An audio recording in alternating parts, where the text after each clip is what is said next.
இந்த மீன் ரெசிபி நீங்கள் ட்ரை பண்ணீங்கன்னா கண்டிப்பாக அடிக்ட் ஆயிருவீங்கன்னே சொல்வேன். அவ்வளோ யம்மியாக இருக்கும். அதை சாம்பார் சாதத்தோட வச்சு சாப்பிடும் போதுல அவ்வளோ டேஸ்டியாக இருக்கும். ஒரு அட்டகாசமான காம்போ சாம்பார் சாதத்தோட சாப்பிடும் போதுல.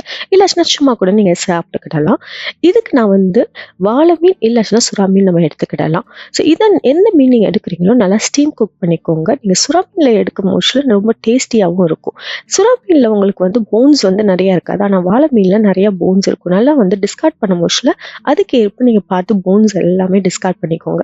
இதை ஒரு பல்ஸ் மோடில் போட்டு நம்ம கிரைண்ட் பண்ணி எடுத்துக்கிடலாம். கொஞ்சம் உதிரியாக இருக்கிறதுக்காக ஒரு ஸ்பைஸ் பவுடர் கிரைண்ட் பண்ண போகிறோம். இதுக்கு வந்து நான் பட்டையும் சோம்பு நல்லா தாராளமாக ஆட் பண்ணுங்கள். இதை நல்லா கிரைண்ட் பண்ணிவிட்டு கொஞ்சம் மஞ்சத்தூள், உப்பு இதெல்லாம் போட்டு நல்லா இந்த மீனில் வந்து மிக்ஸ் பண்ணுங்கள். மிக்ஸ் பண்ணிங்கன்னா நல்ல ஒரு உதிரியான கன்சிஸ்டன்சி உங்களுக்கு கிடைக்கும். ஸோ இது உங்களுக்கு ரெடி ஆயிடுச்சு. கொஞ்சம் தேங்காய் பூ நான் வந்து கிரைண்ட் பண்ணி நான் எடுத்துக்கிடுறேன். இல்லை தேங்காய் பூ நீங்கள் எடுத்துக்கலாம், நான் கிரைண்ட் பண்ணி வச்சுக்கிடுறேன்.